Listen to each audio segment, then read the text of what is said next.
हमारे एक रेगुलर दर्शक हैं विजय जी, इन्होंने बड़ा ही महत्वपूर्ण एक प्रश्न किया है कि कुंडली के किसी भाव को एक्टिवेट कैसे किया जा सकता है, विशेषकर धन भाव में। उन्होंने बहुत सारे ज्योतिषियों के वीडियो में एक्टिवेट करने का तरीका जो है वो सुना है, और वो हमसे भी ये उम्मीद करते हैं कि हम बताएं उन्हें कि धन भाव कैसे एक्टिवेट होता है, विद्या भाव कैसे एक्टिवेट होता है।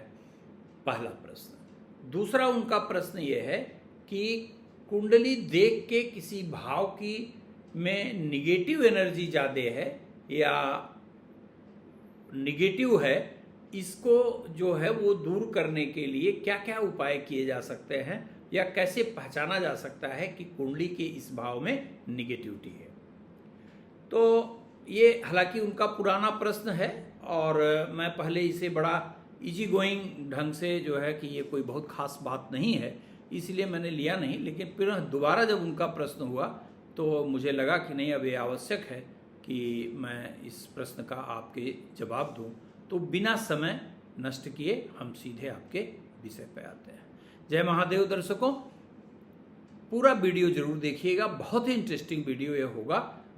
और सीधा मैं विषय पे आता हूँ कि किसी भी कुंडली के भाव को एक्टिवेट कैसे किया जाता है। देखिए, एक्टिवेट करना और निगेटिव एनर्जी, ये सो कॉल्ड किसी ज्योतिषी की पहचान अगर आप करनी है तो आप इन दो शब्दों से कर सकते हैं। जिसे कुछ भी नहीं पता ज्योतिष का, जो सो कॉल्ड एस्ट्रोलॉजर है और इधर उधर करके वो अपना जो है वो प्रचार प्रसार के माध्यम से स्वयं को सो कॉल्ड एस्ट्रोलॉजर के रूप में जिसने इस्टेब्लिश कर लिया है, वो इन शब्दों का प्रयोग करता है। लेकिन कभी किसी विद्वान ज्योतिषी के मुंह से आप शायद ही यह बात सुन पाए। एक्टिवेट का मतलब सक्रिय करना, चलायमान करना होता है। अब मान लीजिए कुंडली के द्वादश भाव में, जैसे आपने कहा कि मैं अपने धन भाव को कैसे एक्टिवेट कर सकता हूँ, तो what do you mean by activation, ये पहले समझना होगा आपको। ये कोई भी न एस्ट्रोलॉजी की टर्मिनोलॉजी है, न यह एस्ट्रोलॉजी के किसी भी उसमें इसका प्रयोग किया गया है।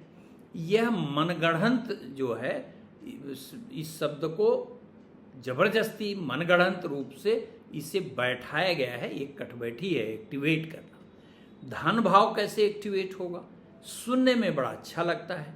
तो जब अच्छा लगेगा तो जाहिर सी बात है कि लोगों के मन में जिज्ञासा होगी और अगले आदमी का, अगले ज्योतिषी का अपना मकसद सिद्ध हो जाए।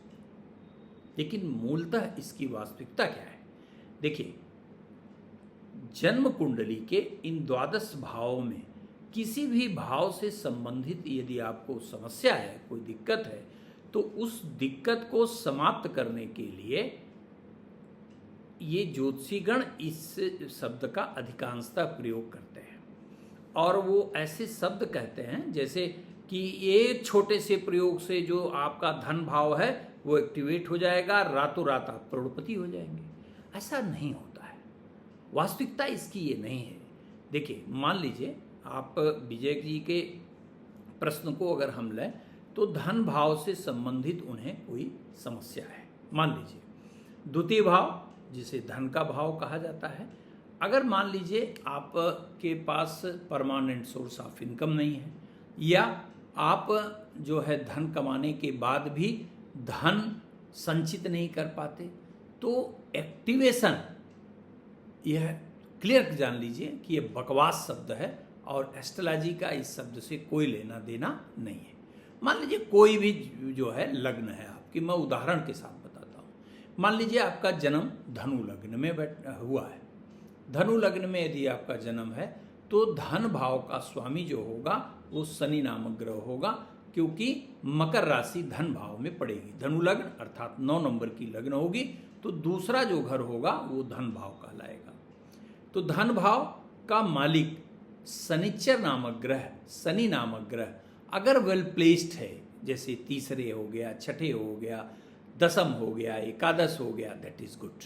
मान लीजिए वो डेबिलेट है, या शनि ऐसी जगह बैठा हुआ है कि पाप ग्रहों से दृष्ट है, या ऐसी कोई भी नकारात्मकता हो सकती है। जिससे कि शनि को बलवान नहीं कहा जा सकता।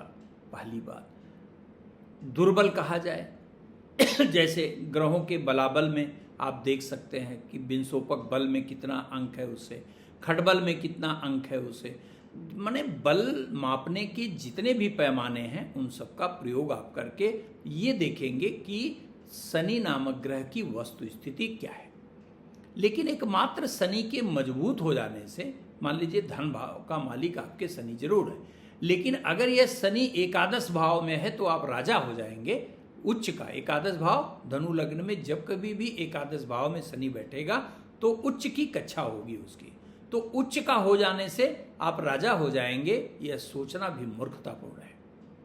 ठीक है, किसी भी भाव का अधिपति, जैसे मान लीजिए मैं धन पे ही फोकस करता हूं, धन भाव का अधिपति यदि उच्च का है तो आप राजा हो जाएंगे, ऐसा बिल्कुल नहीं है। जैसे मान लीजिए आपका मिथुन लग्न का जन्म है, मिथुन लग्न में धन भाव का मालिक चंद्रमा नामक ग्रह है। अब चंद्रमा मान लीजिए आपके 12वें घर में बैठ गया और उच्च का हो जाएगा, तो उच्च का है तो बहुत बलवान है, तो बलवान होने के बाद इसका मतलब ये थोड़ा है कि आप राजा हो जाएंगे, ऐसा बिल्कुल नहीं होता। किसी भी भाव का रिजल्ट देखने के पहले सबसे पहले यह देखा जाता है कि भाव की स्थिति क्या है, भाव कितना बली है पहला। दूसरा, उस भाव में पड़ने वाली राशि की वस्तु स्थिति क्या है। तीसरा, उस राशि का अधिपति ग्रह कहां बैठा है, उस भाव का कारक कहां बैठा है।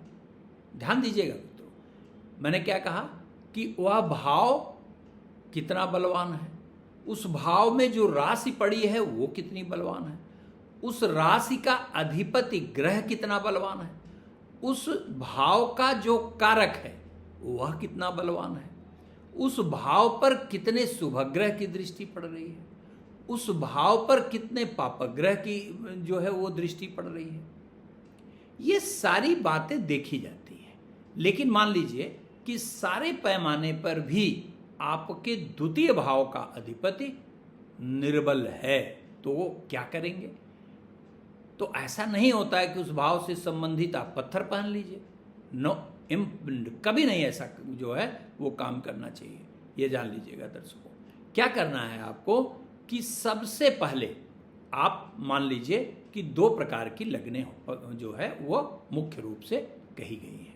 पहला बृहस्पति से संचालित और दूसरा शनि से संचालित। बृहस्पति जिन लग्नों का कारक है उसमें मेष लगन, कर्क लगन, सिंह लगन, वृश्चिक लगन, धनु लगन और मीन लगन, ये 6 लगने हैं।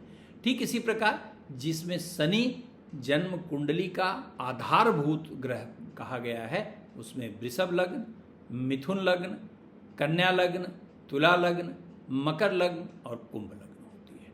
तो जैसे मान लीजिए मैं धनु लग्न की बात कर रहा था या बृहस्पति प्रधान लग्न की कोई भी लग्न हो, जैसे सपोज दैट मान लीजिए आपका कर्क लग्न का जन्म है, कर्क लग्न का जन्म है और सूर्य नामक ग्रह मान लीजिए बहुत ही कमजोर है और नकारात्मक स्थिति में भी है। नकारात्मक स्थिति का मतलब क्या, सूर्य भी नकारात्मक हो सकता है, वह भाव भी नकारात्मक हो सकता है। तो उस भाव के कारक पर विचार करिए। सभी किसी भी लग्न का जन्म हो, द्वितीय भाव का मूल कारक ग्रह बृहस्पति होता है। यदि आप बृहस्पति प्रधान व्यक्ति हैं तो निश्चित रूप से आप बृहस्पति के तत्वों को बढ़ाने के लिए आप उपाय कर सकते हैं। जैसे आप मंत्रों का जाप कर सकते हैं, आप रत्न भी धारण कर सकते हैं। लेकिन अगर शनि प्रधान लग्न है तो निश्चित रूप से यदि कोई अपरिहार्य स्थिति नहीं है तो आपको पुखराज नहीं धारण करना चाहिए, वहां पर सिर्फ और सिर्फ मंत्रों का प्रयोग करना चाहिए। दुनिया के किसी भी, ये बात जान लीजिएगा कि दुनिया के किसी भी उपाय के द्वारा कोई भी भाव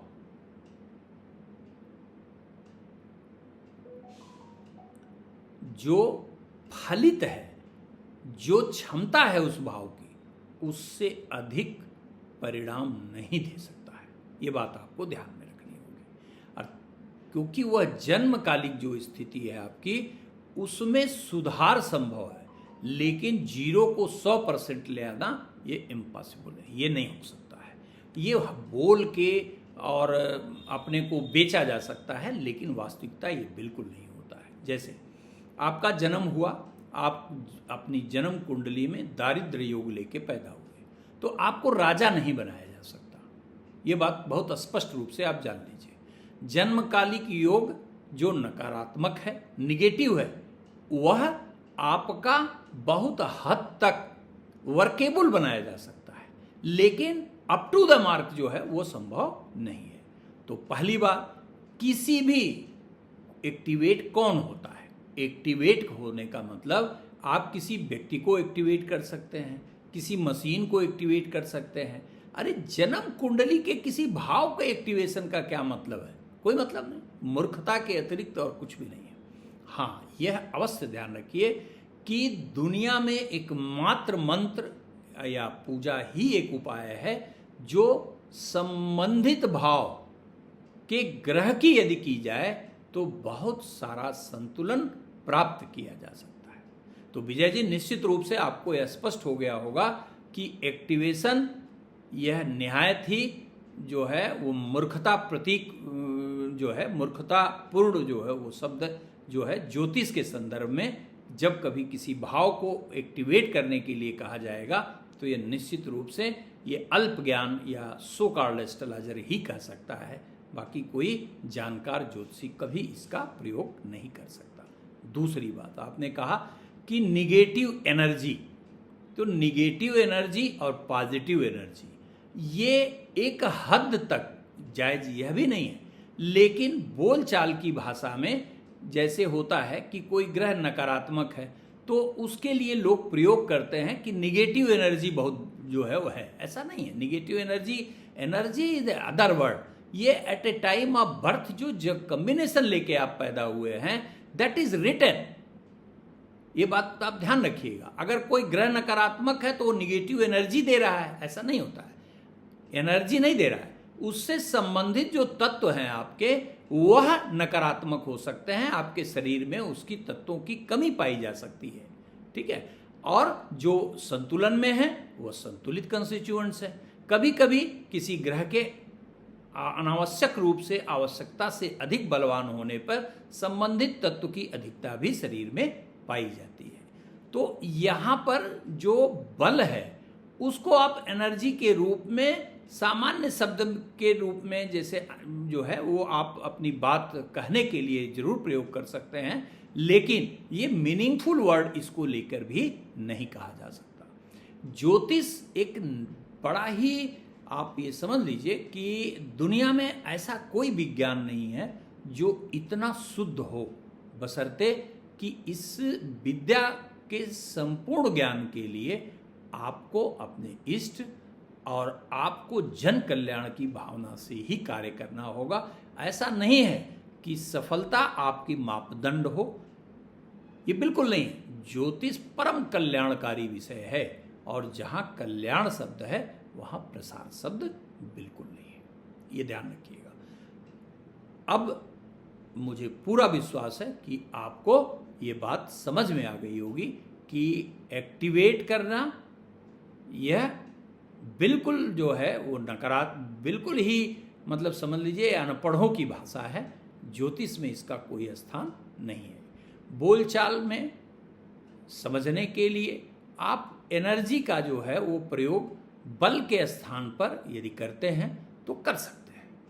तो जाहिर से कि अब विजय जी आपको ये स्पष्ट हो गया और हमारे सभी दर्शक इस तथ्य से अवगत हो गए होंगे। धन्यवाद। वीडियो अगर पसंद आया हो तो निश्चित रूप से आप सभी लोग चैनल को सब्सक्राइब करिए, शेयर करिए और बेल आइकन दबाना बिल्कुल मत भूलिएगा। धन्यवाद।